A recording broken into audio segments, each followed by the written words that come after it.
자, 오늘 거듭남에 대해서, 그리스도인의 정체성, 거듭남에 대해서 우리가 함께 보겠는데요. 지난 시간에는 그리스도의 정체성, 피의 언약에 대해서 우리가 말씀을 받고요. 오늘은 거듭남에 대해서 우리가 함께 말씀을 보도록 하겠습니다. 그래서 성경에서 거듭남을 어떻게 정의하는지 먼저 요한복음 3장에 보면은 거듭남에 대해서 예수님이 처음 사용한 것을 볼 수가 있습니다. 3장 3절에 말씀을 하고 있는데요. 함께 읽어보겠습니다. 시작. 예수께서 대답하여 이르시되 진실로 진실로 내게 이르노니 사람이 거듭나지 아니하면 하나님의 나라를 볼 수 없느니라. 아멘. 하나님의 나라를 볼 수 있는 그런 특권이 있는데 어떻게 하나님의 나라를 볼 수 있는가? 그것은 거듭나야 된다라고 말하고 있어요. 예수님께서 두 번이나 진실로 진실로 이렇게 말씀하시면서 하고 있는 내용이죠.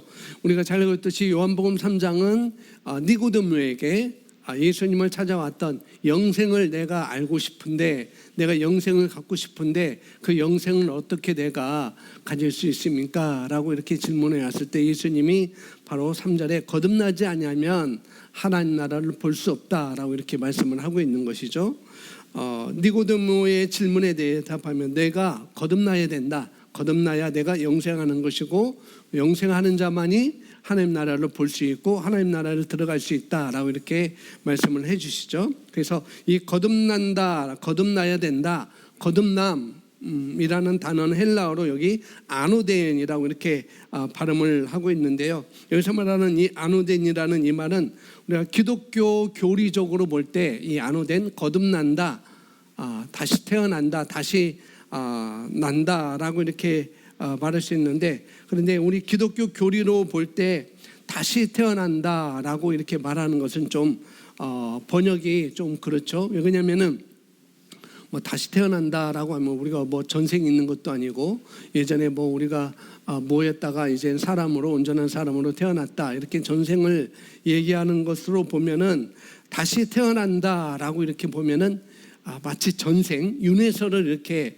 생각할 수 있는데, 그런데 이 다시 태어난다라는 이 아노된 거듭남에 대해서 더 정확하게 말하는 것은 위로부터 태어난다라고 이렇게 번역을 하는 것이 더 정확하다는 것이죠. 감사하게도 새 번역에서는, 공동 번역과 새 번역에서는 이것을 아주 이렇게 번역을 했어요. 제가 새 번역 성경으로 번역본으로 써놨는데, 예수께서 그에게 말씀하셨다. 내가 진정으로 너에게 말한다. 니고데모에게 말하는데, 누구든지 다시 나지 않으면 본 어게인이라고 됐지만은 하나님 나라를 볼 수 있다는데, 여기 빨간 글씨로 다시 나지 아니하면 그 앞에 삼이 있는데, 이 다른 번역으로 원문으로 이렇게 따져보면은 원래는 위로부터 나지 않으면이라고 이렇게 빠르게 번역을 했습니다. 그래서 거듭남, 다시 나지 않으면, 이것을 우리가 알고 있고, 거듭남은 다시 태어난다라는 그런 의미도 있지만은 더 정확한 의미는 위로부터 태어나는 것을 말하고 있습니다. 그러면 위로부터 태어난다는 것이 무엇인가? 그걸 또 우리가 알아야 되겠잖아요. 근데 거기서 3장 30절 이후에 보면은 위로부터 태어난다는 것은 또 뭐냐 하면 하늘로부터 태어나는 것을 말하고 있고, 하늘로부터 태어난다는 것도 뭐냐? 하나님으로부터 태어난다라는 것을 예수님이 계속 이렇게 말씀을 하고 계십니다. 그래서 거듭나는 것은 위로부터 나는 것을 말하는 것입니다. 쉽게 이해를 할 수 있어요. 그러니까 뭐 어쩔 수 없이 다시 태어난다라고 이렇게 번역되어서 우리가 그렇게 말하고 있지만은 31절 이후로부터는 하늘로부터, 하나님으로부터 우리가 태어난다라는 그런 말이 나오기 때문에, 거듭남은 다시 정의하면은 위로부터, 하늘로부터, 하나님으로부터 태어난다는 것을 여기서 말씀을 하고 있습니다. 그래서 베드로전서 나중에 나오죠. 1장 23절 또 우리가 거듭난 것은, 우리가 태어난 것은 하나님의 말씀으로 태어났다라고 이렇게 또 말씀을 해주고 있습니다. 그래서 하나님께서 우리에게 주신 삶의 시작, 우리 삶의 시작은 바로 거듭난 새로운 삶의 시작으로부터 된다는 것을 볼 수가 있습니다. 그래서 거듭난 새로운 삶의 시작은 바로 예수님을 영접한 후에, 예수님이 나의 주님이시고 그분이 죽은 자 가운데서 부활하신 것을 내가 마음으로 믿고 입으로 시인한 자, 그것이 영접한 건데, 그런 영접한 후에 새롭게 태어남으로 뭐예요? 시작된 것이죠. 그래서 우리가 이걸 잘 이해한다면 정말 우리는 놀라운 삶을 살 수가 있다는 거예요. 거듭남은 하나님의 생명에 동참하는 것이고, 또 하나님의 영광을 운반하는 자이고, 또 하나님의 은혜를 전달하는 자이고, 그리고 하나님의 의를 나타내는 자라는 그런 또 의미도 있는 것이죠. 그래서 그러면은 예수님이 왜 거듭나야 되는가? 예수님의 거듭나심에 대해서 우리가 먼저 이해를 해야 됩니다. 예수님의 거듭남이라니까 뭐 우리처럼 뭐 죄인이었다고 거듭나는 게 아닌가. 여기서 예수님의 거듭나심에 대한 이해는 바로 부활하심을 말하고 있는 거예요. 예수님의 부활하심, 그것을 여기서는 예수님의 거듭나심에 대한 이해라고 제가 기록했습니다. 자, 이것에 대해서 예수님의 거듭나심에 대한 이해, 이거에 대해서 여러분 말씀에 보면 7월 11일자 말씀 보면은 이 예수님의 거듭나심에 대해서 잘 나와 있습니다. 다시 한번 여러분 7월 1일자 7월 11일자 말씀의 실제를 다시 읽어보시면은 그 내용이 나와 있습니다. 예수님은 죽은 자 가운데서 살아나신 그날 다시 예수님은 태어나셨습니다. 다시 말씀드려요. 예수님은 죽은 자 가운데서 살아나신 그날 예수님은 다시 태어난 거예요. 그렇다면 왜 예수님께서 거듭나셔야 하셨을까? 예수님께서 왜 다시 부활하셔야 하셨을까? 예수님을 그냥 있으셨는데 왜 부활을 했어야만 했는가? 그것을 말하고 있죠. 그것은 십자가에서 예수님께서 십자가에서 우리를 위해서 죄가 되셨기 때문에 예수님은 거듭나셔야 된다는 거예요. 자, 그것을 고린도후서 5장 21절에서 우리에게 말씀을 해주고 있어요. 예수님께서 왜 거듭나야 하셨을까? 왜 예수님께서 거듭나야 되는 이유를 말씀하고 있는데 함께 읽어보겠습니다. 하나님의 시작.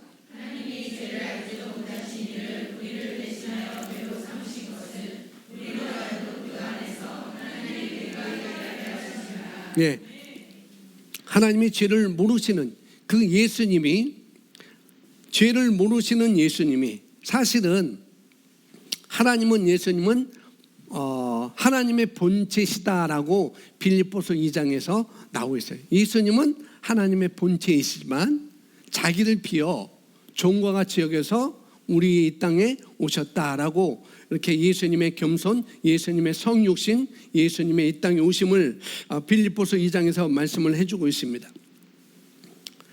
그런데 그분이 죄가 된다는 얘기, 하나님의 죄를 알지도 못하신 예수님을, 우리를 대신하여 죄로 삼으신 것은 나로 하여금 그 안에서 하나님의 의가 되게 하려 하심이라라고 말하고 있습니다. 그러니까 예수님이 죄가 된다는 얘기는 뭐냐면은 우리가 생각하는 것 이상으로 끔찍한 일인 거예요. 예수님이 죄가 된다는 것은 그냥 예수님이 죄가 돼서 그냥 십자가에 달리시는구나, 그 이상의 끔찍한 일이었다는 거죠. 왜냐하면 하나님의 속성이 사랑이시잖아요. 하나님의 본성이, 하나님의 성품이 먼저 나오는 것이 사랑이시잖아요. 그 사랑이신 예수님이 사랑이기 때문에 또 하나님은 의이시잖아요. 의이시고 예수님도 의이시고, 또 하나님은 사랑이기 때문에, 하나님은 의이시기 때문에 예수님도 사랑이시고 예수님도 의이기 때문에 예수님이 죄가 될 수 없는 거예요. 하나님의 의이기 때문에 하나님이 죄가 될 수 없듯이 예수님도 의인이시기 때문에, 의이기 때문에 예수님도 죄가 될 수 없는 거라는 거죠. 그래서 예수님이 우리가 누가복음 22장에 나오나요? 예수님 이 잔을 내게서 옮겨달라고 예수님께 겟세마네 동산에 올라가서 기도하시잖아요. 이 감람나무 그 동산에서 올라가서 기도하시는데 이 잔을 내게서 지나가게 해달라고, 우리가 잘 그렇듯이 그 기도할 때 땀이 핏방울 같이 떨어졌다라고 이렇게 말씀을 하고 있어요. 그래서 그걸 보면서 예수님께서 굉장히 꽤나 무서우셨나 보다, 십자가 달리는 것이 꽤나 무서우셨나 봐 라고 이렇게 느낄 수 있지만은, 그러나 그런 의미 정도가 아니라는 거예요. 그런 얘기하는, 그 잔이 어떤 잔인가? 예수님께서 그 잔을 우리에게 주셨고, 또 이 잔을 내게서 떠나게 해달라고 했던 그 잔은 십자가를 지는 거였지만은, 그러나 그것은 바로 하나님과 분리되는 잔이었어요.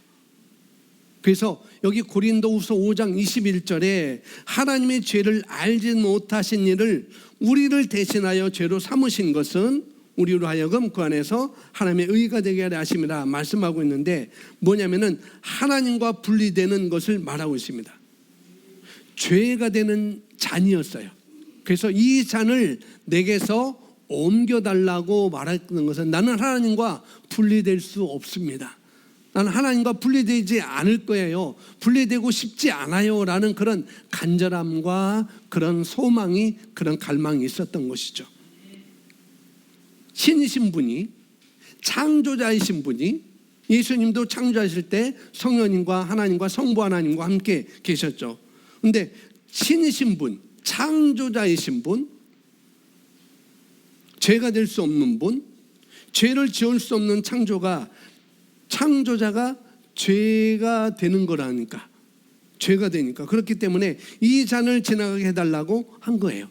죄가 될 수 없는 분이 죄가 되는 거니까. 그래서 이 잔을 내게서 옮겨달라고 그렇게 기도한 것입니다. 그런데 결국 어떻게 해요? 내 뜻대로 마시고 아버지의 뜻대로 되기를 원합니다 라고 그것에 순종하는 거죠. 그럼 아버지의 뜻이 뭐냐는 거죠. 아버지의 뜻은 여기 고린도후서 5장 21절에 나온 것처럼 그것이 아버지의 뜻이었어요. 뭐냐면은 하나님의 죄를 알지 못하신 이를 저와 여러분을 위해서 뭐예요? 죄로 삼으셨어요. 이게 아버지의 뜻이었어요.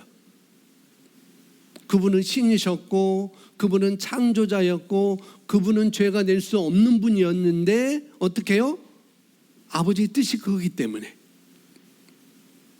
아버지의 뜻은 우리를 위해서 죄로 삼으신 것. 죄인도 아니에요. 죄인도 그냥 죄로 삼으신 거예요. 죄인이 아니라 너는 죄야 라고 딱 예수님, 하나님께서 삼으신 거라는 거예요. 그러니까 엄청 이게 그냥 이게 아닌 거예요. 죄로 삼으신 것. 죄인 정도가 아니고 예수님이 신이신데, 창조자이신데, 죄가 될 수 없는 분인데, 죄인이 될 수 없는 분인데, 죄가 들어올 수 없는 분인데 하나님이 그냥 죄로 그냥 삼으신 거라는 거죠. 그 이유는 뭐예요?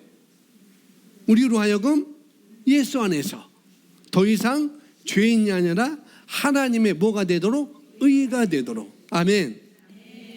하나님의 의가 되도록, 쉽게 말하면 그분과 하나가 되도록 하기 위해서. 그러니까 예수님이 거듭날 때, 예수님이 왜 거듭나셔야 되는가, 예수님께서 왜 십자가에 죽으시고 예수님이 왜 부활하셔야 되는가, 그것은 바로 죄로 삼으신 것이 뭐냐면은 우리로 하여금 새로운 생명으로, 하나님의 의로, 그분의 의로 거듭나게 하기 위해서 예수님이 그렇게 하셨다는 것이죠. 그러니 기독교를 십자가 지심만으로 우리가 얘기하는 것은 반쪽짜리로 얘기하는 거예요. 그냥 십자가 얘기만 하면은 어쩌 보면은 그 반쪽짜리 얘기를 하는 것이죠. 그러니까 동전 앞면만 얘기하는 거예요. 뒷면 얘기하지 않고. 그래서 십자가 지심이 문제가 아니라 뭐예요? 죽으신 다음에, 그분이 십자가에서 죽으신 다음에 그분이 부활하심으로 우리가 거듭난 거잖아요. 그것을 내가 받아들임으로 말미암아 거듭난 거잖아요. 그래서 그 거듭남을 통해서 우리가 지난 시간에 얘기했듯이 동일시 하나가 됨, 피의 언약은 새 언약은 핵심이 뭐예요? 하나됨이라고 말하고 있습니다. 그러니까 거듭남도 어떻게 보면은 하나됨을 말씀을 하고 있는 것입니다. 그분과 하나가 된 것. 그래서 구원과 거듭남의 차이를 좀 우리가 이해를 해야 돼요. 구원은 뭐고 거듭남은 무엇인지. 십자가의 죽으심은 우리의 구원과 연관이 되어 있는 거예요. 예수님 십자가의 죽으심은 나의 구원과 연관이 되어 있는 것이고, 예수님의 부활하심은 바로 뭐예요? 우리의 뭐예요? 거듭남과 연관이 되어 있는 것이죠. 새로운 피조물과 연관이 되어 있는 거라는 거죠. 그래서 우리를 위해서 예수님이 하신 일이 우리가 의로워지기에 합당하다는 것을 증명하시기 위해서, 그분이 어떻게 해요? 죄를 알지는 못하신 분인데 죄로 여겨졌다는 것이에요. 놀라운 것이죠. 그분이 죽은 자 가운데서 새 생명, 즉 부활의 생명으로 일으켜져야 했기 때문에 우리를 위해서, 자신을 위해서 아니라 우리를 위해서 그렇게 된 것입니다. 그런데 예수님은 죽으심으로부터 일으켜진 첫 번째 거듭난 분이셨습니다. 그래서 7월 11일자 말씀의 실제 내용이 바로 그거예요. 예수님은 죽음으로부터 일으켜진 첫 번째 거듭난 분이셨다는 것. 뭐냐면은 영적 죽음에서 나와 거듭난 첫 번째 뜻이라는 것입니다. 영적 죽음에서 다시 태어난 첫 번째 거듭남을 여기서 말하고 있어요. 그분이, 예수님은 우리에게 새로운 피조물의 머리가 되셨어요. 그분은 새로운 피조물의 머리가 되셨습니다. 예수님의 이 거듭남이라고 하는 것은 우리의 새로운 피조물 거듭남과 연관이 되어 있는 것이죠. 그게 본질입니다. 예수님 왜 거듭나야 되셨는가? 그것은 뭐예요? 우리의 새로운 피조물 거듭남과 연관이 있는 거라는 거. 이게 본질이라는 거죠. 그래서 그분과 하나가 되어서 내가 거듭나는 것. 그러니까 더 쉽게 나중에 나오지만 본성이 바뀌는 것입니다. 그러니까 예수님이 거듭나야 되는 이유는 우리의 본성을 바꾸기 위해서, 옛 본성에서 새 본성으로 바뀌기 위해서 예수님이 거듭나셔야 됐던 이유가 거기에 있었던 것이죠. 다른 말로 우리가 새로운 피조물이 되는 것입니다. 아멘. 그분이 살아나셔야만이, 그분이 부활하셔야만이, 그분이 첫 번째로 거듭나셔야만이 우리가 새로운 피조물이 되는 것이죠. 그래서 이번에 보면은 여기 부활 이전에 예수님은 하나님의 독생자였으나 부활 후에 예수님은 하나님의 맏아들이 되신 것을 성경에서 말하고 있습니다. 자, 요한복음 1장 14절 우리 함께 고백하겠습니다. 말씀이 육신이 되어 우리 가운데 거하심에 우리가 그의 영광을 보니 아버지의 독생자의 영광이요 은혜와 진리가 충만하더라. 부활 이전에 예수님에 대한 표현을 말하고 있어요. 부활 이전에, 그러니까 십자가 지기 전, 그러니까 십자가 질 때까지 예수님에 대한 표현을 말하고 있는데 뭐라고 한가? 여기서 아버지의 독생자라고 말하고 있습니다. 아버지 독생자는 이건 한자예요. 독생자, 홀로독, 날생 아들 자자, 그러니까 유일한 아들이었다는 거죠. 그러니까 예수님은 하나님의 유일한 아들이었어요. 원어적으로는 유일한 아들, 독생자라고 한자로 이렇게 썼지만은 유일한, 아주 유일한 하나님의 아들이었다라고 이렇게 표현을 하고 있습니다. 노래도 있잖아요. 하나님의 세상을 이처럼 사랑하사. 누구를? 독생자를. 예전에 하나님이 세상을 이처럼 사랑하사 독생자를 주셨으니. 주일학교 때 아주 이거 하나님이 세상을 이처럼 사랑하사 아주 재밌게 불렀어요. 근데 지금 새로운 버전이 또 나왔잖아요. 독생자를 우리에게 주셨다는 것. 하나님은 모든 사람을 너무너무 사랑하시기 때문에, 너무너무 사랑하셔서 우리를 사랑하셔서 나를 사랑하셔서 그분의 하나밖에 없는 유일한 아들을 우리에게 내어주셨어요. 그래서 부활 이전에 예수님은 뭐예요? 독생자였다는 거예요. 유일한 아들이었어요. 예수님밖에 없었어요. 그분이 독생자였다가 유일한 하나님의 아들이었다가 그분이 이 땅에 오신 것입니다. 그리고 죽으시고 장사되시고 부활하신 다음에 거듭나신 다음에 이제는 독생자가 아니고 여기 성경에 안 되어 있지만은 로마서 8장 29절에는 맏아들이 되었다라고 말하고 있어요. 여러분 성경 나중에 찾아보세요. 맏아들이 되었다고요. 그래서 요한계시록 1장 5절과 18절과 히브리서 5장 5절은 예수님이 죽었다가 다시 부활하신 것을 여기서 말씀을 해주고 있는 거예요. 1장 5절에 보니까 또 충성된 증인으로 죽은 자들 가운데서 먼저 나시고, 누구예요? 예수님. 예수님이 죽으셨다가 다시 나셨다는 것, 거듭나셨다는 것을 말씀을 하고 있습니다. 죽은 자들 가운데서 먼저 나시고, 죽음에서 처음으로 부활했다는 얘기는 아니에요. 이 말은 예수님께서 우리를 대신해서 죽으시기 전에도 죽음에서 부활한 이들이 있었어요.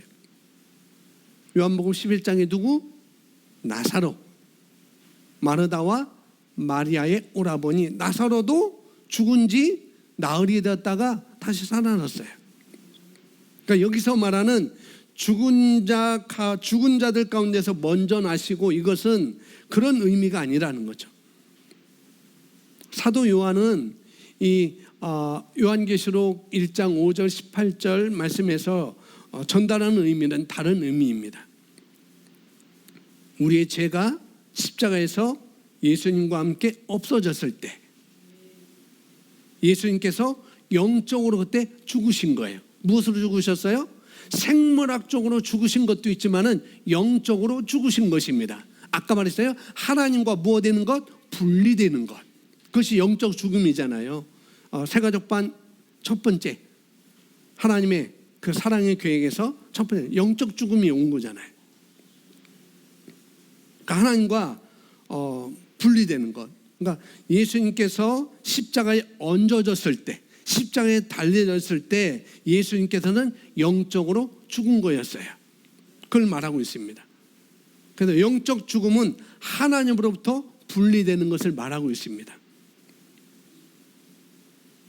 근데 영적 죽음은 어떻게 해요? 영의 재탄생으로만 이것이 다시 회복되는 것입니다.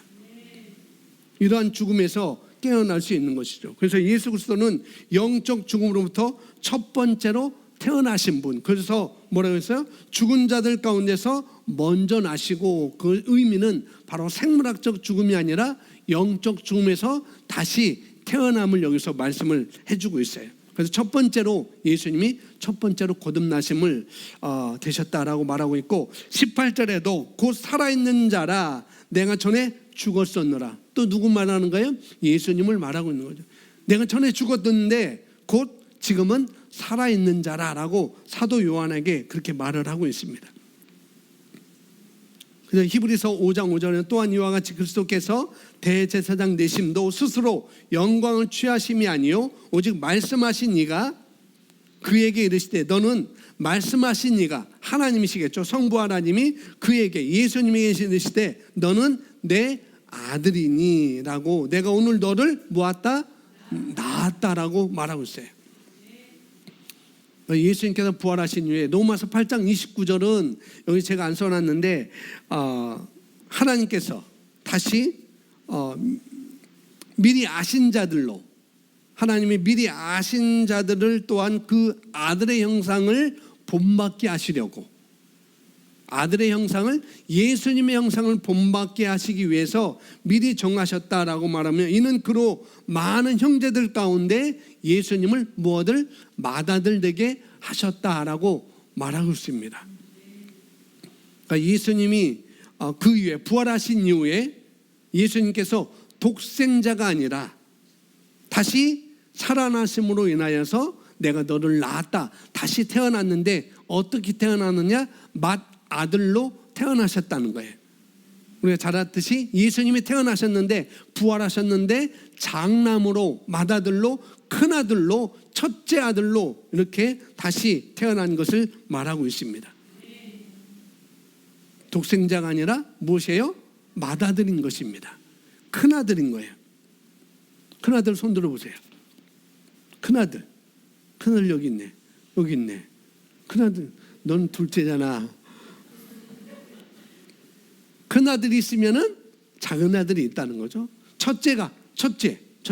큰 아들 첫째. 여기 손든 분들이 계시는데 첫째가 있으면은 둘째가 있다는 것입니다. 그러니까 맏아들이 됐다는 것, 큰 아들이 됐다는 것, 첫째가 되었다는 건 뭐냐면은 그 얘기는 동생들이 있다는 얘기잖아요. 그죠? 그럼 예수님은 맏아들이 되게 하셨다라고 말하고 있는데 로마서 8장 29절 이렇게 말씀을 하고 있는데 큰 아들이 있다는 얘기는 동생들이 있다는 얘기고 그럼 누가 둘째 아들인가? 누가 셋째 아들인가?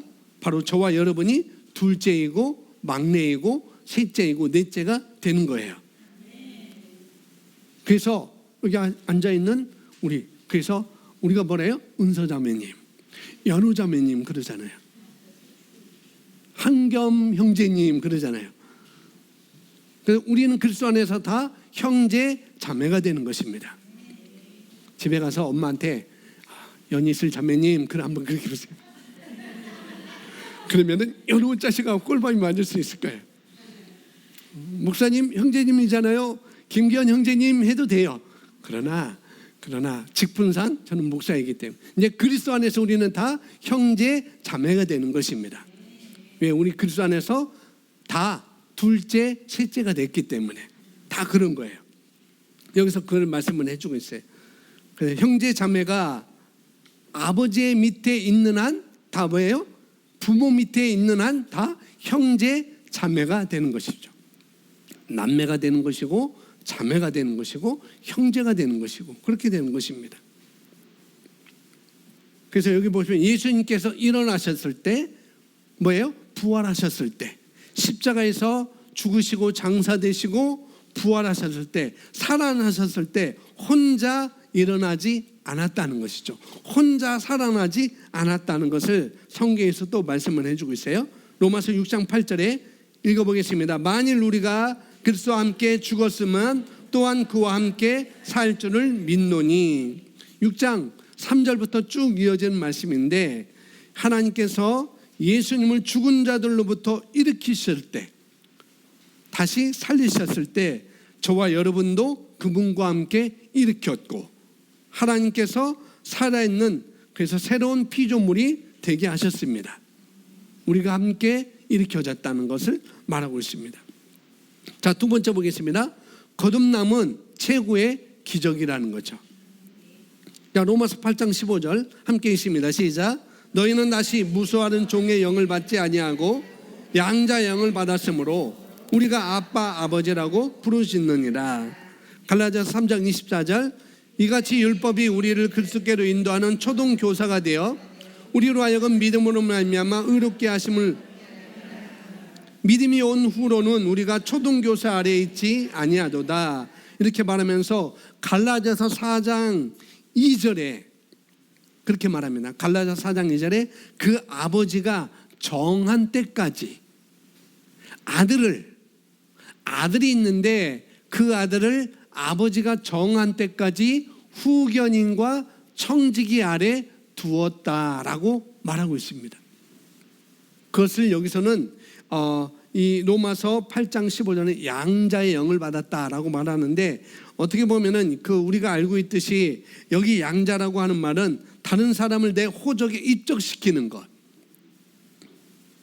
그래서 내 자녀로 만드는 것, 그것을 우리는 입양이라고 말하고 또 양자라고도 말하고 있습니다.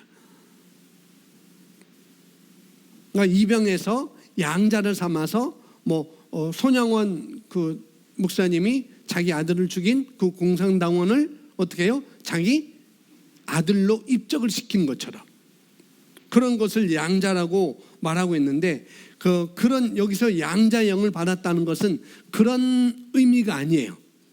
그런 의미가 아니고 테크논, 첫 번째는 테크논, 생물학적 아들이 되었다라고 말하고 있는 것입니다. 생물학적 아들이 되었다라고 진짜 아들이 되었다. 그래서 아빠 아버지라 부르짖느니라 라고 말하고 있습니다. 양자라는 것을 우리가 잘 읽듯이 입양해서 내 호적에 입적시킨 것, 그걸 양자라고 말하고 있는데 여기서 양자는 그런 의미가 아니라는 거죠. 그냥 생물학적 아들 그 자체라는 거예요.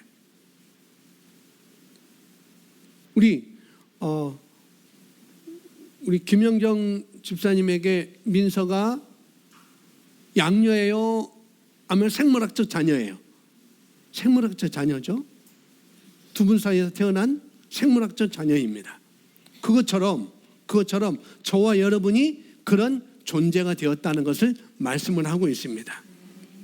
두 번째는 여기 양자라는 것은 여기 성경에서 말하는 양자의 영을 받았다는 것은 생물학적으로 진짜 우리가 그런 하나님의 유전자를 우리가 받았다는 것을 또 뒤에서 말씀을 하고 있고, 본성이 그렇게 됐다는 것을 말하고 있고, 또 하나 양자는 뭐냐면은 당시 군주 국가였잖아요. 군주는 여러 아들 중에 한 명을 어떻게 해요? 자기 상속자로 나중에 택하잖아요. 상속자로 왕권 군주 왕권 시대에서는 세자 책봉하는 거. 아무나 세자를 만들지 않잖아요. 그래서 그들을 그 아들에게 얘는 상속자가 될 거야. 얘는 내 상속자가 될 거야. 얘는 나의 뒤를 이을 자라라고 이렇게 점 찍으면은 그 아들을 갈라디아서 4장 2절에 말하는 것처럼 후견인과 청지기 아래 일정 기간 놔둬요. 그래서 후견인과 청지기가 여기서는 초등교사라고 말해요. 몽학선생, 유치원 교사라고 말하는데, 이 선생님이, 이 후견인이 장성할 때까지 훈련시키고 양육하고 공부시키고 어떤 자질을 다 만들어 놓는 것을 후견인인 것입니다. 그 양자는 그런 또 의미가 있는 거예요. 그리고 훈련시켜서 그가 성인이 될 때까지 키우게 했습니다. 후견인과 청지기 아래 두어서 그렇게 훈련되고 직분을 감당할 준비가 되었을 때 그는 군주에게, 왕에게 양자로서 다시 돌아오게 되는 것이죠. 여기 양자는 테크논이 아니고 또 여기서는 말로 휘오스, 성숙한 아들로 다시 돌아오게 되는 것을 말하고 있습니다. 여기 양자는 두 가지 의미가 되는 생물학적 존재, 또 하나는 휘오스, 성숙한 아들, 그런 의미를 여기서 말을 하고 있는 것입니다. 그래서 여기 양자라는 것은 그가 성숙해졌고 직분을 맡도록 준비되었다는 그런 뜻도 있습니다. 그래서 본래부터 군주, 왕의 아들이었지만 왕의 생물학적 자손은 테크논 상태에서 어떻게 해요? 성숙한 아들은 히오스가 되기까지 양육되었던 것을 말하고 있습니다. 양자라는 것은 그런 의미가 있다는 것을 여러분 아시면 되겠고, 우리의 거듭남이 바로 하나님의 테크논, 생물학적 진짜 자손이 되었다는 거죠. 우리는 그냥 입양된 게 아니에요. 우리는 그냥 생물학적 테크논 자손이 된 존재가 된 것입니다. 거듭남은 그래서 최고의 기적이라는 거죠. 예수님께서 십자가에 죽으시고 장사되었다가 부활하심으로 말미암아 우리가 그분을 영접함으로 말미암아 우리가 거듭나게 되는데, 그 거듭남은 생물학적으로 우리가 자녀가 된 것처럼, 우리 하은이와 찬호가 저 부부의 생물학적 자녀가 된 것처럼 우리가 거듭나는 순간 하나님의 생물학적 자녀가 된 것입니다. 이게 거듭남의 기적이 거기 있다는 것이죠. 그래서 여기 1번에 잘 나와 있습니다. 거듭남의 기적은 뭐냐? 첫 번째, 하나님의 생명에 의해서 탄생된 거라는 거예요. 유전자가 바뀌었고 DNA가 바뀌었고 하나님의 씨로 완전히 다시 태어남을 말하고 있습니다. 자, 요한일서 3장 2절 함께 읽어볼까요? 시작. 사랑하는 자들아, 이제는 우리가 하나님의 아들들이 되었다. 아멘. 여기 피가 연결된 생물학적 출생 말하고 있습니다. 테크논, 헬라어로 테크논. 성경은 말합니다. 사랑하는 자들아, 이제는 너희가 하나님의 아들들이다 라고 말하고 있어요. 거듭남에 대해서 말하고 있는 것이죠. 거듭남은 여기 본 어게인이라고 이렇게 말하는데, 아까도 말했던 본 어게인, 다시 태어나다, 그런 의미도 있지만은 더 정확한 born from 어버부라고 이렇게 보는 게 낫습니다. 위로부터 태어나는 것. 그렇게 번역을 하는 게 더 좋은데, 보통은 그냥 사회학적 정의로, 기독교에서 사회학적 정의로 다시 거듭남에 대해서 뭐라면 born again 이렇게 사용하고 있어요. 그보다도 born from above라고 쓰는 게 더 우리가 더 정확하다라고 이렇게 볼 수가 있어요. 예수님 오셔서 하신 1차적 목적, 예수님이 이 땅에 오셔서 십자가에 죽으시고 장사되고 부활하심으로 말미암아 이루신 1차적인 목적은 바로 우리가 하나님의 아들들이 되게 하는 거였습니다. 너무 감사하죠. 아멘. 그래서 너희는 종의 영을 받지 아니하고 너희는 양자, 하나님의 아들의 영을 받았다라고 먼저 말하고 있습니다. 로마서 8장 14절에 너희는 아들의 영이 되었다, 아들들이다라고 말하고 있어요. 그래서 거듭남이 이만큼 우리에게 기적이라는 것이죠. 하나님의 아들이 되게 하는 것. 그러니까 예수님 왜 거듭나셔야만 했는가? 예수님 왜 부활하셔야만 했는가? 우리로 하나님의 아들이 되게 하기 위해서. 이건 있을 수 없는 일인데, 우리가 이성으로는 될 수 없는 일인데 하나님의 말씀은 진리이기 때문에 이렇게 우리가 된 것입니다. 거듭나서 하나님과 같은 생명을 가지고 하나님의 아들이 되어서 하나님과 교제하는 그 자리로 되게 하려는 것이 예수님의 1차적 목적이었다는 거죠. 거듭남의 목적이었어요. 그래서 여러분, 우리가 고유한 그런 유전자를 가지려면, 고유한 유전자 DNA를 가지려면 뭐 해야 돼요? 낳아야 되는 것이죠. 만들어지는 게 아니에요. 낳아야 그 유전자를 받게 되는 것이죠. 여러분의 자녀의 유전자는 여러분이 낳았기 때문에 여러분의 유전자가, 엄마 아빠 유전자가 자녀에게 어떻게 해요? 전이된 것입니다. 낳았기 때문에 그런 거예요. 낳지 않고는 그것이 있을 수 없는 거죠. 낳는 방법밖에 없는 거라는 거죠. 누구를 시켜가지고 저의 스타일을 만들 수 없어요. 그죠? 누구를 시켜가지고 훈련해서 저와 같은 스타일을 만들 수가 없습니다. 제게서 아이가 태어나면 뭐예요? 저와 같은 유전자를 가지고 태어나겠죠. 그건 분명한 사실입니다. 기정사실입니다. 근데 성경은 우리가 말씀으로 태어났다라고 말하고 있습니다. 성경 우리가 위로부터 다시 태어났다라고 말하고 있어요.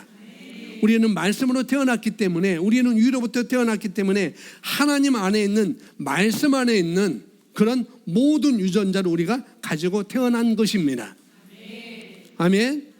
이게 기적이라니요. 거듭남이 기적이에요. 말씀 안에 있는 모든 것, 하나님 안에 있는 모든 것을 우리가 다 가지고 태어난 거예요. 아직 우리는 휘오스, 성숙한 아들이 아직 되어지지 않았기 때문에 그것이 우리 삶 가운데 덜 나타날 뿐이지 우리는 다 가지고 있는 것입니다. 훈련하면 되는 거거든요. 동구가 사람일까요? 기계일까요? 사람이잖아요. 사람인데 동구가 아빠처럼 다 그렇게 기능할까요? 기능하지 못할까요? 기능하지 못해요. 그러나 동구도 아빠처럼 성장하면 아빠의 그런 모든, 엄마의 그런 모든 유전자의 그런 모든 기능을 다 활용하고 나타내 보일 수 있습니다. 지금 아직은 성숙하지 않았기 때문에. 저와 여러분은 하나님이 가지고 있는 모든 걸 다 가지고 있어요. 말씀 속에 있는 그런 능력이 모두 우리 안에 다 있습니다. 다만 우리가 성숙하지 않기 때문에 그것이 다 나타나지 않는 것이고, 그렇게 우리가 살 수가 없는 거라는 거죠. 그러나 우리가 훈련하면, 뭐하면? 훈련하면 우리는 그것을 나타내 볼 수가 있는 거예요. 그래서 우리는 축복이죠. 그래서 신나는 일입니다. 우리가 따로 공부할 게 아니라 내가 가지고 태어났어요. 아멘. 다만 이제 나의 나의 생각에다가 나의 마음에다가 말씀을 집어넣으면 되는 것입니다. 아멘. 우리가 새로운 탄생을 통해서 우리가 번식할 수 있다고 말씀을 드렸어요. 자, 두 번째, 가로 두 번째, 옛 본성과 거듭남을 통해서 옛 본성과 새 본성의 완전한 교체가 이루어졌습니다. 요한복음 1장 12절 13절 함께 읽어보겠습니다. 시작. 그러나 누구든지 그를 영접한 사람들에게는 하나님의 아들들이 되는 권세를 주셨으니 이는 그의 이름을 믿는 사람들에게니라. 그들은 혈로나 육신의 뜻으로 또는 사람의 뜻으로 나지 아니하고 하나님에게서 직접 난 사람들이라. 아멘. 하나님에게서 직접 난 사람들이다 라고 말하고 있어요. 그러나 누구든지 예수님을 영접한 사람들에게는 하나님의 아들들이 되는 권세를 주셨으니, 여기 권세는 능력, 두나미스 그런 게 아니라 그런 뜻도 있지만 여기는 신분을 말하고 있습니다. 하나님의 아들들이 되는 신분으로 교체됐다는 것을 여기서 말하고 있어요. 그런데 그것은 어떻게 해요? 혈로나 피로나 육신의 뜻으로나 사람의 뜻으로 된 것이 아니고 오직 하나님에게서 직접 난 사람들이다라고 말하고 있어요.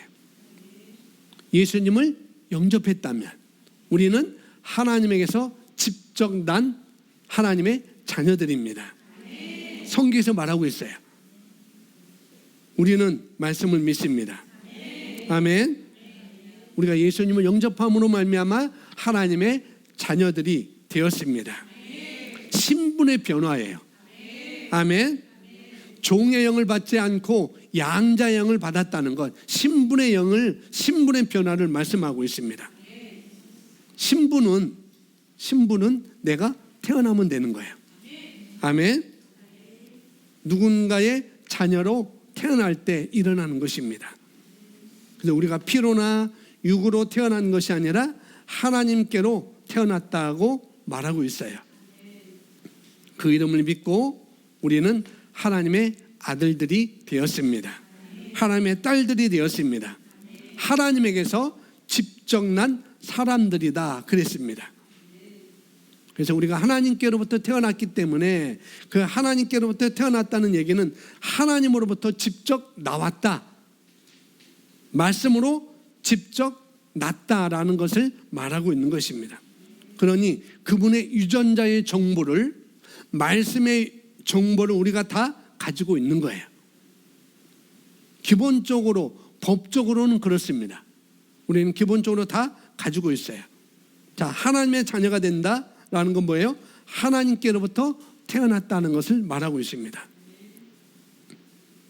자, A번 죄의 문제에 대한 하나님의 해결책이라는데, 베드로전서 1장 23절 너희가 거듭난 것은 썩어질 씨로 된 것이 아니라 썩지 아니할 씨로 된 것이니 살아있고 영원히 구하는 하나님의 말씀으로 되었느니라. 우리가 거듭난 것, 우리가 태어난 것, 우리가 태어났는데 사람의 씨로 만들어진 것이 아니고 우리가 거듭난 것이 아니고 항상 있는 하나님의 말씀으로 우리가 거듭났습니다. 그래서 말씀의 씨앗으로 거듭났기 때문에 말씀의 씨앗 안에 있는 모든 정보가 우리 안에 들어와 있다는 것입니다.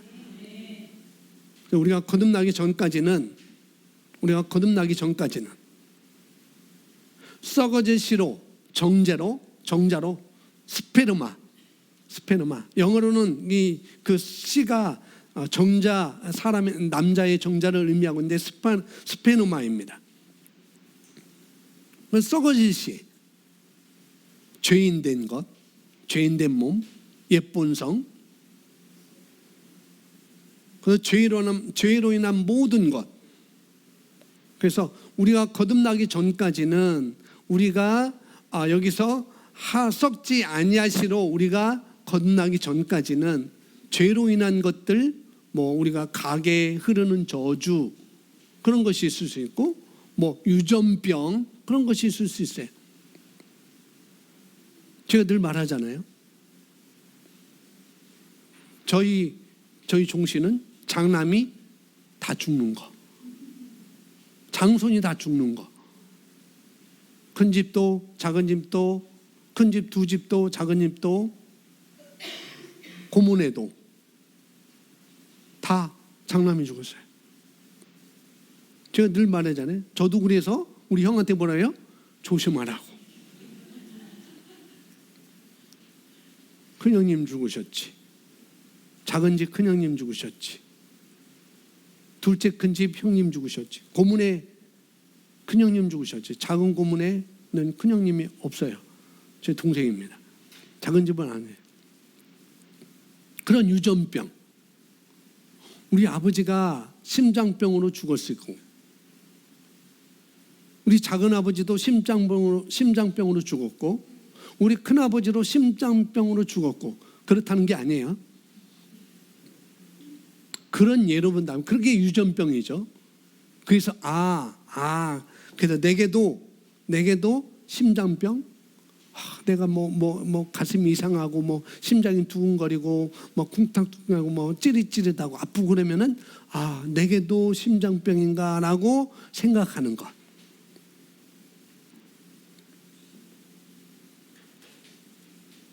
뭐예요? 없어도 되는 것을 우리가 불러온다는 거예요. 그런 거 없어도 되는데 불러오는 거예요.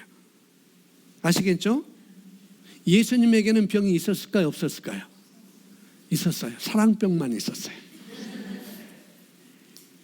예수님은 우리가 지니고 있는 질병은 하나도 갖고 있지 않았었어요. 가난도 갖고 있지 않았고, 예수님은 늘 부유하셨고, 예수님 늘 신성한 건강 속에 이스라엘 전 지역을 누비며, 그것도 차 타고 다니는 것도 아니고 벤츠 타고 다니는 것도 아니고 슬리퍼 신고 걸어 다니셨어요.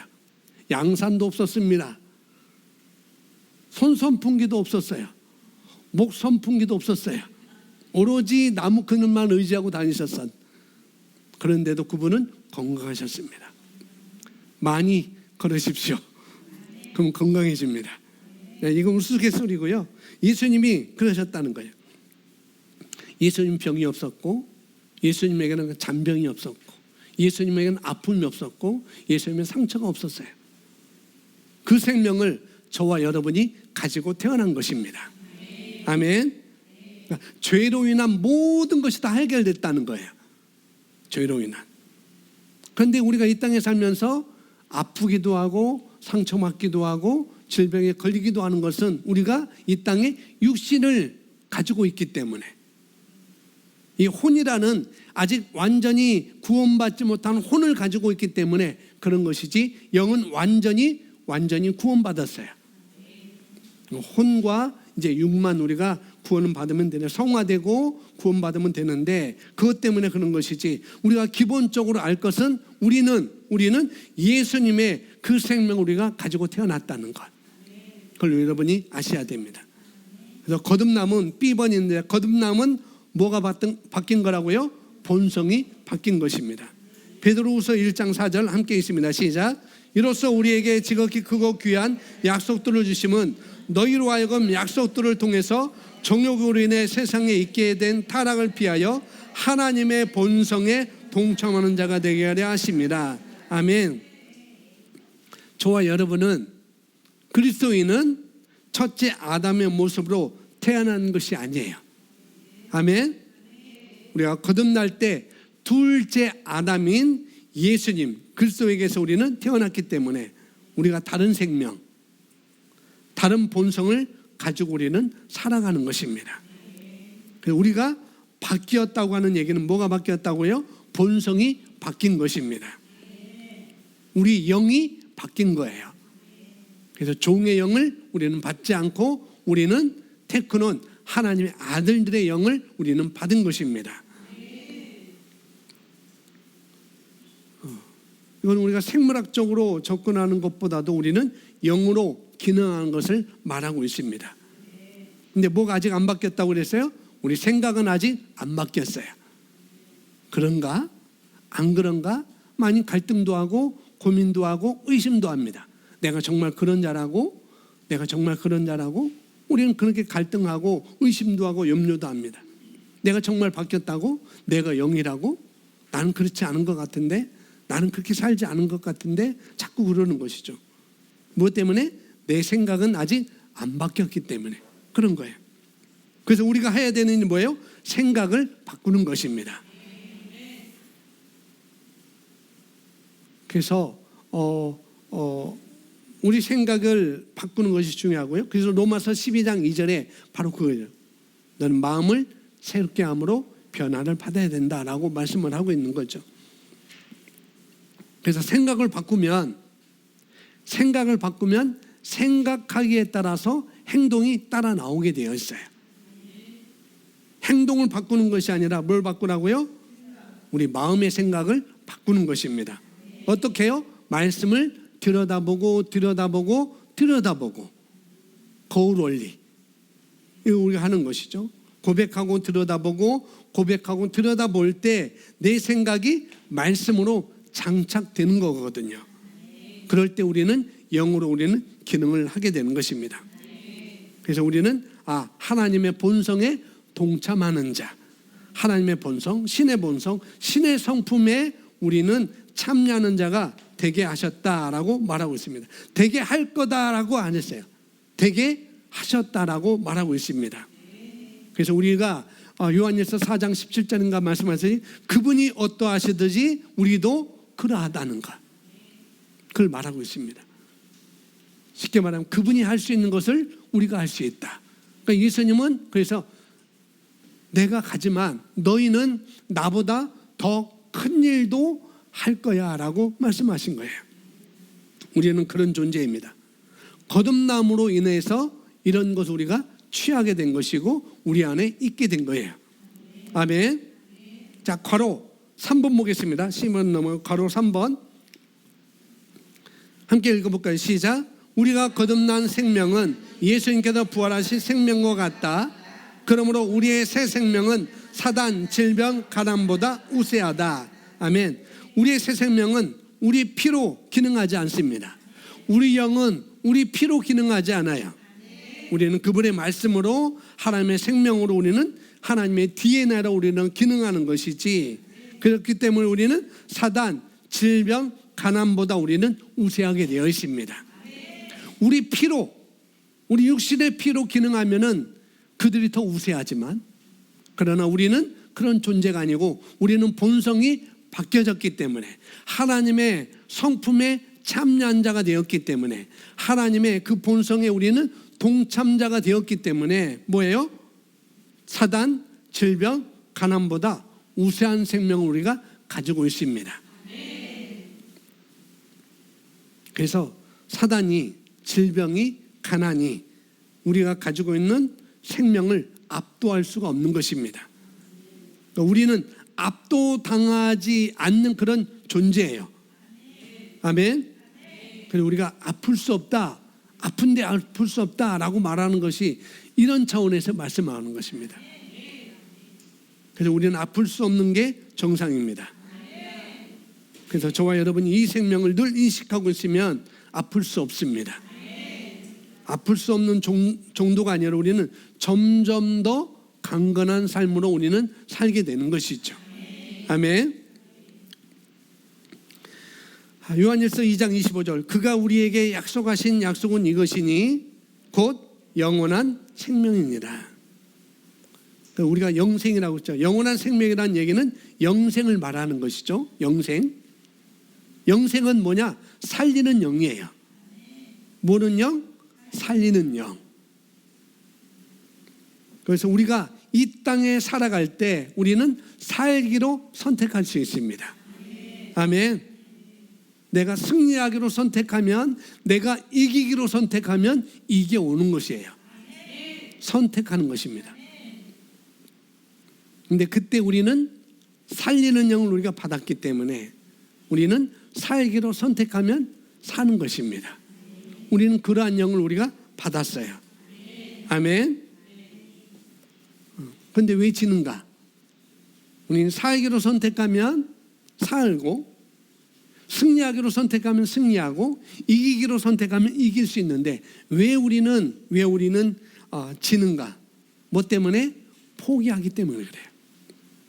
살기로 사는 것을 포기하고 선택하는 것을 포기하고 승리하는 것을 포기하고 이기는 것을 포기하기 때문에 그런 것이죠. 왜 죽어요? 놔서 죽는 거예요. 놔서. 그리스도인들이 살기로 선택하면 어떻게 해요? 안 죽어요. 아멘. 우리는 죽을 수가 없습니다. 여러분 여러분 아셔야 돼요. 우리는 뭘 가지고 있으니까? 영생을 가지고 있으니까, 영원한 생명을 가지고 있으니까, 살리는 영을 우리가 가지고 있으니까 우리는 죽을 수 없습니다. 아멘. 그래서 고린도전서 15장 40절 첫사람 아담은 살아있는 혼이 되었다 함과 같이 마지막 아담은 살려주는 영이 되었느니라 라고 말하고 있습니다. 어떤 영이라고요? 살려주는 영. 할렐루야. 살리는 영. 우리는 생명, 영생, 하나님의 살리는 영을 가지고 있을까요? 가져야 될까요? 아멘. 우리는 가지고 있어요. 감사해요. 그래서 하나님께서 누구를 죽이셨어, 그렇게 말하면은 안 돼요. 뭐예요? 마지막 아담은 살려주는 영이 되었느니라 라고 말하고 있습니다. 하나님이 치셨다, 하나님이 죽이셨다 라고 말하는 것은 그건 말이 맞지 않습니다. 하나님께서는 살리시는 분이시지, 살리시는 영이시지 죽이시는 영이 아닌 것입니다. 아멘. 자, 10번 우리 함께 읽어보겠습니다. 오늘 여기까지. 이 거짓자 책에는 아주 중요하기 때문에 수요일 날 다시 한번 제가 말씀을 전하겠습니다. 거짓자 책에 여기까지 우리 읽고 우리 함께 마치겠습니다. 시작. 거짓자 책에란, 거짓자란 지속적으로 존재하는 착각으로서 뇌나 신경 조직 속에 저장되어 있는 습관적 행동 형태와 정서적 습관들이 쌓인 것이다. 컴퓨터 프로그램처럼 그것들의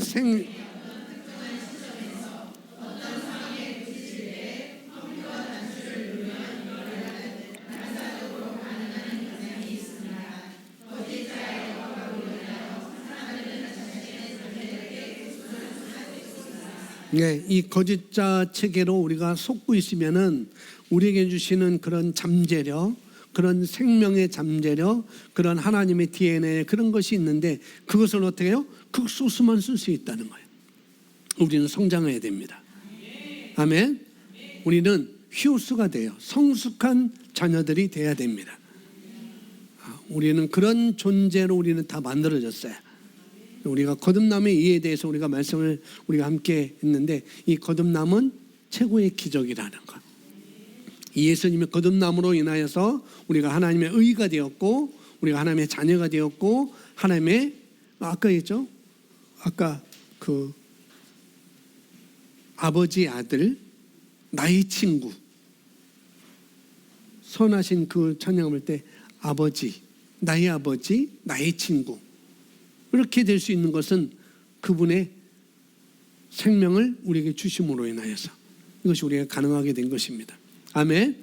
우리 잠시 오늘 말씀을 우리 여러분 붙들고 여기 그 마지막에 적용과 질문이 있는데 오늘 말씀을 통해 내 삶에서 말씀이 역사할 부분이 있다면 어느 부분인지 여러분 다시 한번 점검하시고 그것이 있다고 한다면 그것을 위해서 내가 지금 실천해야 될 것이 무엇인지를 여러분 생각하시고 그걸 놓고 여러분 훈련하시고 나가시면 될 것 같습니다.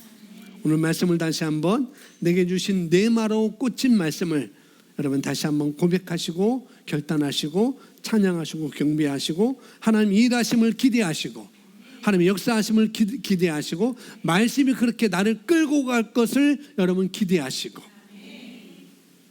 그렇게 선택하시면 됩니다.